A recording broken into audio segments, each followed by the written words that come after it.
Hello दोस्तों, स्वागत है आपका मेरे यूट्यूब चैनल मोस्ट एंगे इन्फॉर्मेशन में। आज मैं एक नई इन्फॉर्मेशन लेके आया हूँ जो कि असम राइफल ट्रेडमैन की न्यू वैकेंसी जो आने वाली है उसके बारे में आपको फुल डिटेल देने के लिए आया हूँ।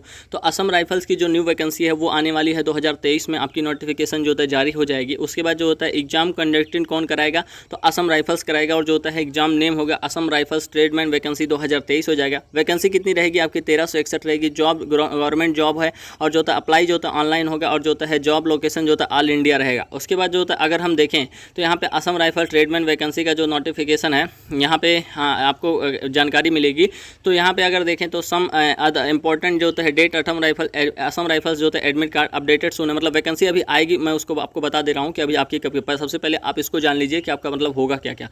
तो असम राइफल्स के लिए जो फीस रखी गई है यानी कि तो ग्रुप बी पोस्ट के लिए जो होता है 100 रुपये और वहीं ग्रुप सी के पोस्ट के लिए जो होता है 50 रुपये रखी गई है। उसके बाद अगर हम देखें तो वैकेंसी की प्रक्रिया कुछ इस प्रकार से। सफाई वाला मेल में आपको 111 वैकेंसी आएगी। वहीं पे जो होता है मसालची में जो होता है 4 वैकेंसी, कुक में जो होता है मेल में 345 वैकेंसी, बार्बर मेल में जो होता है 71 वैकेंसी, सफाई वाला फीमेल में 9 वैकेंसी। और उसके बाद जो होता है इनकी जो एज रखी गई 18 से 23 रखी गई है। अगर हम नीचे देखें तो यहाँ पे आपको मिलेंगे फार्मासिस्ट जो होता है मेल फीमेल 32 वैकेंसी है। और जो होता है वेटनरी जो होता है फील्ड मेल जो होता है 9 वैकेंसी है। यानी कि होता है फार्मासिस्ट के लिए आपकी जो एज रखी गई है 18 से 25 रह गई है। और वेटनरी फीमेल के लिए, एक्सरे असिस्टेंट मेल के लिए ये सभी जो होता है। और जो होता है ये 9 वैकेंसी और एक्सरे के लिए जो होता है 29 वैकेंसी 18 से 23 रखी गई है। सर्वेयर मेल के लिए जो होता है जो वैकेंसी आ रही है वो आ रही है 10 वैकेंसी है। 20 से 28 साल एज है। प्लम्बर में जो होता है मेल में 34 हो जाएगा। इलेक्ट्रीशियन मेल में जो होता है 45। वहीं पे जो होता है अपोल स्लोस्टर जो होता है हमें जो होता है 14 है। वहीं पे जो होता है व्हीकल मैकेनिक में अगर हम देखें तो 36 है। और इंस्ट्रूमेंट रिपेयर जो होता है मैकेनिक में देखें तो 12 वैकेंसी है। और जो होता है 12 वैकेंसी है। इलेक्ट्रीशियन यानी कि होता है यहाँ पे इलेक्ट्रीशियन जो होता है मैकेनिक व्हीकल में 25 वैकेंसी है। इंजीनियरिंग जो होता है इक्विपमेंट मेल में जो होता है 3 वैकेंसी है। लाइनमैन जो होता है फील्ड मेल में जो होता है 29 वैकेंसी है। इलेक्ट्रीशियन फिटर सिंगलन में जो होता है 43 वैकेंसी है। पर्सनल असिस्टेंट जो होता है वह यहाँ पे मेल में जो होता है फीमेल में जो होता है 19 वैकेंसी है। कुक क्लर्क जो होता है मेल एंड फीमेल में 360 वैकेंसी, मतलब बहुत सारी वैकेंसी आ रही हैं। और ब्रिज रोड हो गया। उसके बाद जो होता है राइफल मैन के होता है जिनको जनरल ड्यूटी में जाना है मेल एंड फीमेल के लिए 87 वैकेंसी है। ब्रिज रोड जो होता है मेल एंड फीमेल के लिए 22 वैकेंसी है। और जो होता है वारंट ऑफिसर जो होता है इनके लिए जो होता है 1 वैकेंसी है। और वारंट ऑफिसर रेडियो मैकेनिक के लिए जो होता है 2 वैकेंसी है। राइफल यानी कि होता है राइफलमैन जो होता है मेल के लिए जो होता है 1 वैकेंसी है। वारंट ऑफिसर जो होता है फार्मासिस्ट के लिए 1 वैकेंसी है। फीमेल अटेंडेंट के लिए जो होता है 1 वैकेंसी है।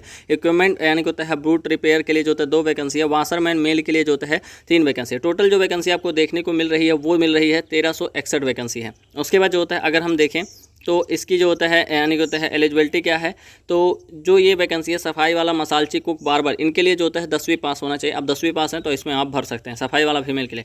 फार्मासिस्ट के लिए आपके क्या होना चाहिए, फार्मासिस्ट कैंडिडेट है 12th पास जो होता है डिग्री फार्मेसी में डिग्री होनी चाहिए। वेटनरी के लिए क्या होना चाहिए, कैंडिडेट 12th पास होना चाहिए। 2 ईयर डिप्लोमा वेटनरी साइंस में जो होता है आपके पास 2 ईयर का डिप्लोमा होना चाहिए। एक्सरे कैंडिडेट के लिए क्या चाहिए, कैंडिडेट 12th पास जो होता है। और रेडियोलॉजी जो होता है से आपका मतलब जो होता है पास होना चाहिए। सर्वेयर में जो होता है 10th प्लस जो होता है आपके ITI सर्टिफिकेट होना चाहिए।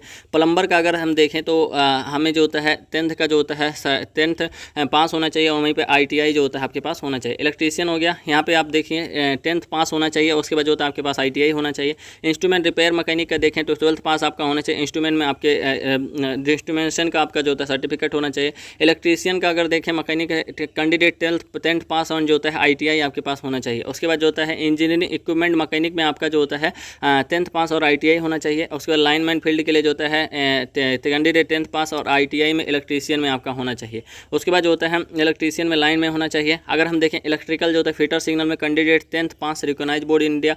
पर्सनल जो होता है असिस्टेंट क्लर्क में जो होता है आपकी क्या होनी चाहिए, वहाँ पे जो होता है candidate 12th pass and skill test जो होता है डिटेक्शन 10 मिनट में 80 वर्ड पर मिनट एंड ट्रांजेक्शन 50 में जो होता है इंग्लिश में जो होता है 65 वर्ड पर मिनट। क्लर्क में जो होता है आपका क्या होना चाहिए, क्लर्क में जो होता है आपका कैंडिडेट 12th पास इंग्लिश टाइपिंग आपको आनी चाहिए 35 वर्ड पर मिनट हिंदी में। और जो होता है टाइपिंग और उसके बाद जो होता है ब्रिज इंग्लिश में जो होता है 35 और हिंदी में जो होता है आपका 30 होना चाहिए। उसके बाद जो होता है ब्रिज रोड में जो होता है 10th पास डिप्लोमा सिविल इंजीनियरिंग में ब्रिज में होना चाहिए। अब यहाँ पे जो होता है हाइट जो होता है क्लर्क पोस्ट के लिए क्या होनी चाहिए, 65 सेंटीमीटर मेल की और फीमेल की शायद 157 ही होगी। हाइट जो होता है यानी कि होता है उनके हाइट 170 सेंटीमीटर, अदर पोस्ट के लिए 157 सेंटीमीटर जो होता है वह है। और चेस्ट जो होता है 80 से 85 आपकी होनी चाहिए, 80 से 85 आपकी होनी चाहिए। और अगर जो होता है रनिंग की देखें तो रनिंग आपकी 5 किलोमीटर 24 मिनट में रहेगी। और फीमेल की रनिंग जो होता है 1600 मीटर रहेगी, 8.5 मिनट में रहेगी। सबसे पहले आपका होगा क्या, यहाँ पे जो होता है सिलेक्शन प्रोसेस क्या है, तो फिजिकल स्टैंडर्ड टेस्ट होगा, उसके बाद जो होता है यानी कि रिटन एग्जाम होगा, स्किल टेस्ट होगा, डॉक्यूमेंट वेरिफिकेशन होगा, मेडिकल एग्जामिनेशन होगा। और सिलेबस में क्या आता है इसको हम अगर बताएं तो यहाँ पे इंग्लिश का अगर हम देखें तो इंग्लिश में आपके 25 क्वेश्चन आते हैं। इंग्लिश में आपके 25 क्वेश्चन आते हैं, 25 मार्क के आते हैं। वहीं पे जीएस आपके जो होता है 25 क्वेश्चन आते हैं, 25 मार्क के आते हैं। वहीं पे अगर हम देखें तो मैथ आपके जो होता है मैथ आपके 25 क्वेश्चन आएंगे, 25 मार्क के आएंगे।